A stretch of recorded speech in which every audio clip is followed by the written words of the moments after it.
My beautiful Royal Sussex Squad family, welcome back to another powerful, heartfelt and uplifting episode. Today we're going to dive deep into a story that touches the very soul of who Prince Harry is.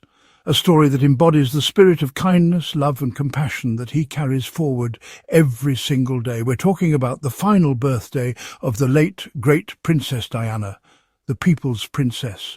A woman who lit up every room she walked into, a woman who fought for the voiceless, embraced the marginalised and lived her life with such grace that the world has never quite recovered from her loss. On July 1st, 1997, Princess Diana celebrated her 36th birthday. It wasn't a quiet dinner at home or some hidden-away gathering. No, Diana celebrated exactly how she lived, with the people. She attended a gala in London, marking the Tate Gallery's centenary. And oh, what a vision she was. Diana wore a stunning beaded black gown, a gift from her dear friend designer Jacques Azaguri.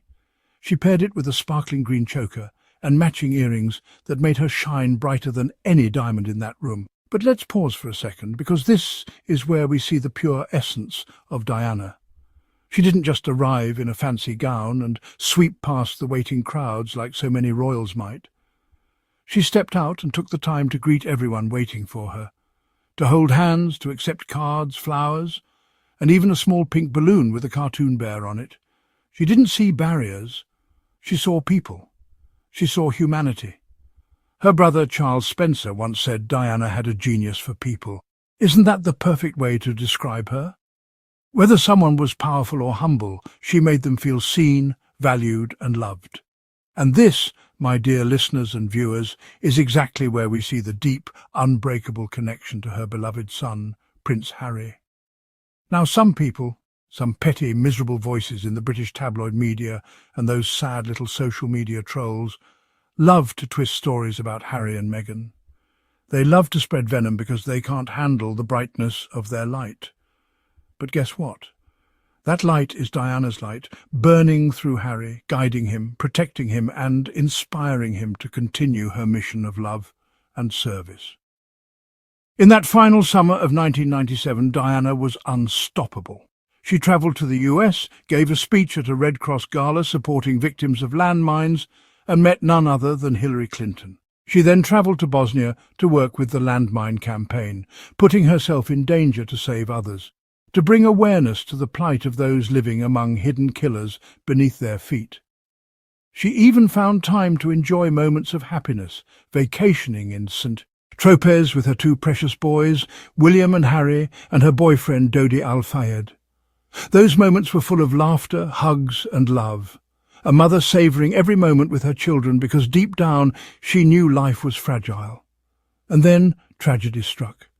Just weeks after her 36th birthday, Diana and Dodi were killed in that horrific car crash in Paris on August 31st, 1997. The world cried. We all remember where we were when we heard the news. The bright light of the people's princess was taken from us far too soon. But my Sussex Squad family, here's the most important part. Her legacy didn't die. Her spirit, her mission, her love continue to live on through Prince Harry. He has inherited not just her features or her eyes, but her heart.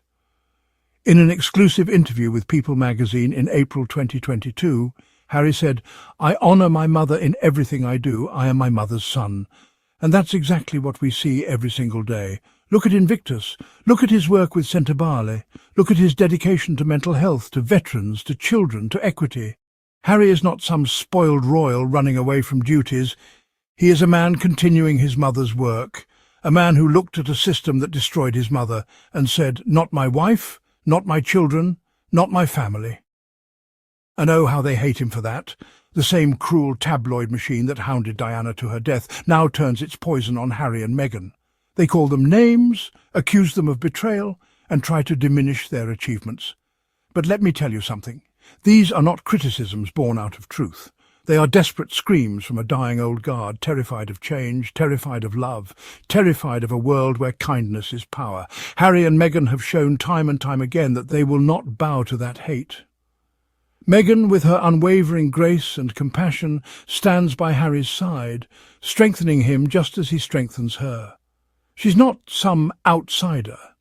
She is exactly what Diana would have wanted for her son. A woman who is strong, independent, loving and kind. A woman who supports him as he continues Diana's legacy. I know some people out there think they can tear down this family with lies, but you and I know the truth. The Sussexes are a beacon of hope, a living tribute to Diana's vision of a better, kinder world. And Harry knows that every single day his mother is with him. That black gown Diana wore on her last birthday, think about that, a gift, something chosen for her by someone who loved her, that made her feel beautiful. Today, when we see Meghan stepping out in her elegant outfits, so many of them also sent or designed with love, we are reminded that royal glamour is nothing without heart. Diana taught us that. Meghan embodies that. When Diana stood in Bosnia surrounded by landmines, she didn't do it for a headline. She did it because she saw the human cost. Harry saw that as a boy. He absorbed that lesson, and now, as a man, he carries it forward with every step he takes. He left an institution that failed to protect his mother and started anew, building a family, a foundation, and a future where service is at the core. That is not weakness, that is strength. That is the ultimate act of love for his mother's memory. You can hear it in his voice when he talks about her. You can see it in his eyes when he holds Archie or cuddles Lilibet. Diana's legacy lives in the Sussex children too. It lives in their laughter, their playfulness, their curiosity. They are the future of the people's princess, a future she was cruelly denied, but one that still shines so bright because of Harry and Meghan's courage. I want you all to think about this next time you see those venomous headlines, those shrill critics desperate for attention. Think about Diana standing with landmine victims, about Harry hugging wounded veterans, about Meghan holding the hands of young women and girls who see her as a role model. That is the real story. That is the story they don't want you to hear.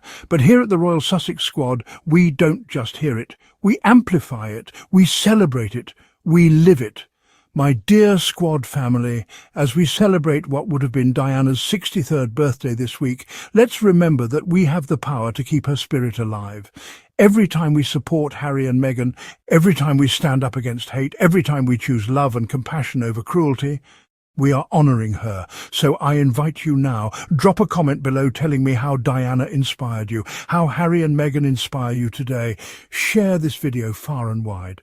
Let the world know that the People's Princess lives on in all of us who believe in kindness, who believe in service, who believe in love over hate. How Princess Diana spent her last birthday in 1997, Princess Diana celebrated her 36th birthday, living up to her People's Princess nickname less than 2 months before her tragic death. Princess Diana marked her 36th birthday at a London gala, marking the Tate Gallery's centenary. She was showered with birthday cards and presents from well-wishers outside the event. Diana's final summer was marked by a trip to the US, where she gave a speech at a Red Cross-hosted gala for victims of landmines, and a visit to Bosnia to work with the landmine campaign.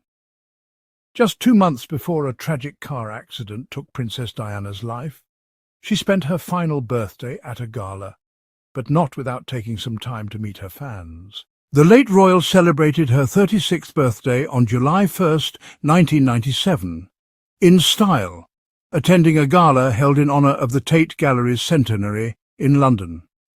Princess Diana stunned in a beaded black gown that she received as a birthday gift from her friend, designer Jacques Azaguri, accessorising with a sparkling choker necklace featuring green stones and matching drop earrings. Diana also made it clear why she was called the People's Princess. Taking time to greet well-wishers who had gathered outside, they showered her with birthday presents, including cards, flowers, and a small pink balloon featuring a cartoon bear. Diana had a genius for people. Her younger brother, Charles, 9th Earl Spencer, previously told people, she could make any person, whether they were the grandest or the most humble, feel totally at ease in her company. Princess Diana's final summer was marked by a trip to the US, where she gave a speech at a Red Cross-hosted gala for victims of landmines and met Hillary Clinton, and a visit to Bosnia to work with the landmine campaign. She also vacationed in Saint-Tropez with her boyfriend Dodi Al-Fayed and her 2 sons, Prince William and Prince Harry. After spending 9 days with Al-Fayed vacationing in the French and Italian Riviera, the couple arrived in Paris on August 30th. Just a few hours later, both Diana and Dodi were killed in a car crash in the Pont de l'Alma road tunnel, driving from the Hotel Ritz Paris to another apartment in the city. Diana, quote, "S legacy has lived on in her sons, from their charity work to their efforts to keep her memory alive.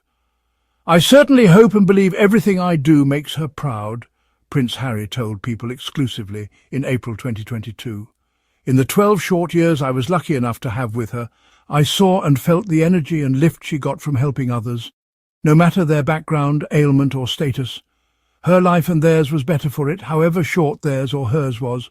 He added, "I honour my mother in everything I do. I am my mother's son." And if you want to go even further to support this message, consider hitting that super thanks button below. Your contributions help us keep this channel alive, spread positivity and fight back against the toxic negativity out there. And don't forget to smash that like button, subscribe if you haven't already, and ring that notification bell so you never miss a chance to join our family in celebrating truth and love. Thank you for being here with me today, for keeping Diana's light alive and for standing by Harry and Meghan as they continue this beautiful journey. Until next time, stay kind, stay strong and remember, love always wins.